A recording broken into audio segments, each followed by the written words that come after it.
हमारे देश में सीएए, हिंदू राष्ट्र जैसी बातों पर भाषण देने वाले तो एक से एक पड़े हैं। हजारों नहीं, लाखों की संख्या में हैं और लगभग हर शहर या हर गांव में आपको मिल जाएंगे। पर आप विडंबना देखिए कि जब से सीएए का नोटिफिकेशन केंद्र सरकार ने लागू किया है, उसके बाद से उसके विरुद्ध 136 पिटीशन सुप्रीम कोर्ट के पास पहुंच चुकी हैं अभी तक कि उसको लागू नहीं किया जाए। और अगर उसके पक्ष में देखा जाए तो सिर्फ एक पिटीशन, और वो भी उपाध्याय साहब ने लगाई है। ऐसी स्थिति में आप समझ सकते हैं कि क्यों हम 1000 साल पहले गुलाम हुए थे। हम में से अधिकतर लोग अपनी मस्ती में मस्त हैं और कोई फर्क ही नहीं पड़ रहा है कि देश में क्या होने वाला है या देश में आगे जाके क्या होगा।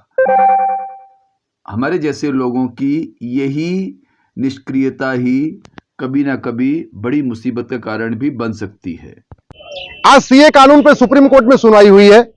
टोटल 237 पिटीशंस हैं सुप्रीम कोर्ट में। 236 का ये कहना है कि ये जो सीए है ये गलत है, आर्टिकल 14 का वायलेशन है, इसलिए सीए कानून को भी खत्म किया जाए। जो सीए का रूल नोटिफाई हुआ है उसके भी लिए एप्लीकेशन फाइल किया है कि नहीं, ये रूल को भी स्टे कर दिया जाए, सिटीजनशिप न दिया जाए। जो सीए का विरोध करने वाले हैं उनका यह कहना है कि चूंकि इसमें केवल हिंदू, जैन, बौद्ध, सिख, पारसी, ईसाई को ही नागरिकता दी जा रही है, मुस्लिम को छोड़ दिया गया है, ये इसलिए आर्टिकल 14 का वायलेशन हो रहा है। हमने उनकी याचिकाओं का विरोध किया है और हमने ये कहा है कि पाकिस्तान, अफगानिस्तान, बांग्लादेश के जो गैर मुस्लिम हैं, हिंदू, जैन, बौद्ध, सिख, पारसी, ईसाई, वो अपना सब कुछ छोड़ के भारत में आए हैं। हिंदू, जैन, बौद्ध, सिख, पारसी, ईसाई अपना खेत खलिहान छोड़ के आए हैं, अपना दुकान मकान छोड़ के आए हैं, अपना घर छोड़ के आए हैं, अपनी नौकरी छोड़ के आए हैं, अपना व्यापार छोड़ के आए हैं। पाकिस्तान, अफगानिस्तान, बांग्लादेश में जो गैर मुस्लिम हैं उनके साथ इतना भेदभाव होता है, उसको कहना, उसको व्यक्त करना बहुत मुश्किल है। उनकी फसलों में आग लगा दिया जाता है, उनकी दुकानों को लूटा जाता है, दुकान से सामान लिया जाता है, पैसा नहीं दिया जाता। पाकिस्तान, अफगानिस्तान, बांग्लादेश के हिंदू, जैन, बौद्ध, सिख अपनी बेटियों को कॉलेज में नहीं भेज पा रहे हैं, उनकी हायर एजुकेशन नहीं हो पा रही है। तो जब वो भारत में आए हैं तो उनको सिटीजनशिप मिलनी चाहिए। और ये उस समय भी एग्रीमेंट हुआ था जब भारत का विभाजन हुआ था कि अगर पाकिस्तान या बांग्लादेश में किसी को दिक्कत आएगी तो उसको भारत नागरिकता देगा। ये गांधी जी ने भी कहा था, नेहरू जी ने भी कहा था, सरदार पटेल ने भी कहा था, उस समय के जितने कैबिनेट में लोग, सब लोगों ने कहा था कि अगर कोई प्रॉब्लम आएगी देश विभाजन के बाद तो हम नागरिकता देंगे।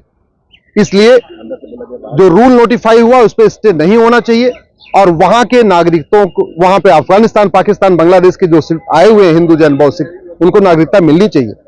अफगानिस्तान जो कि दुर्योधन का ननिहाल था, गंधार था, वहां वो हिंदू राष्ट्र था 1805 में, पंडित नंदराम टिकू प्रधानमंत्री थे वहां पे, लेकिन धीरे धीरे खत्म होते चले गए, अब केवल 20 परिवार बचे हैं। पाकिस्तान, राजा भरत का ननिहाल जो कैकेय था, हिंदू राष्ट्र था।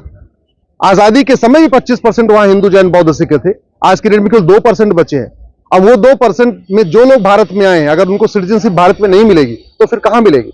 बांग्लादेश के लगातार हिंदू, जैन, बौद्ध, सिख, पारसी, ईसाई खत्म हो रहे हैं, तो उनको बचाने के लिए उनको नागरिकता देना बहुत जरूरी है। जो 2014 के आए हैं वो बिल्कुल यहां पे एक अमानवीय जिंदगी जी रहे हैं। 1947 के बाद, 49 के बाद से 2014 के बीच में जितने पाकिस्तान, अफगानिस्तान, बांग्लादेश के हिंदू आए, उनमें जिनको नागरिकता नहीं मिली, उनकी जिंदगी बहुत मुश्किल है। उनको बिजली का कनेक्शन नहीं है, उनको व्यापार करने का राइट नहीं है, उनके बच्चों को हायर एजुकेशन नहीं हो पा रही है, उनको वोटिंग का राइट नहीं है, उनको कोई भी बेसिक सुविधाएं नहीं मिल पा रही है। ऐसे में उनको नागरिकता देना इस सरकार की ड्यूटी है।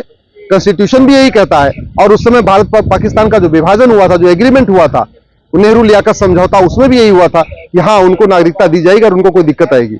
इसलिए ये जो याचिकाएं आई हैं सीए कानून के खिलाफ, पूरी तरीके से मोटिवेटेड है। कॉन्स्टिट्यूशन के किसी आर्टिकल का, कोई फंडामेंटल राइट का वायलेशन नहीं हो रहा है। और वैसे भी सीए तो नागरिकता देने वाला कानून है, नागरिकता लेने वाला थोड़ी है। और नागरिकता देने के लिए वो भी पाकिस्तान, अफगानिस्तान, बांग्लादेश को नागरिकता देने के लिए कानून है। भारत में जो लोग रह रहे हैं, ना उनकी इससे नागरिकता जा रही है, ना उनकी नागरिकता छिन रही है, तो फिर भारत के लोग इसका विरोध कैसे कर सकते हैं? माननीय सुप्रीम कोर्ट ने केंद्र सरकार को 3 सप्ताह का समय दिया है। अब इस पे अगली सुनवाई 9 अप्रैल को होगी और मुझे पूरा भरोसा है कि ये जो इनकी याचिकाएं हैं ये खारिज हो जाएंगी।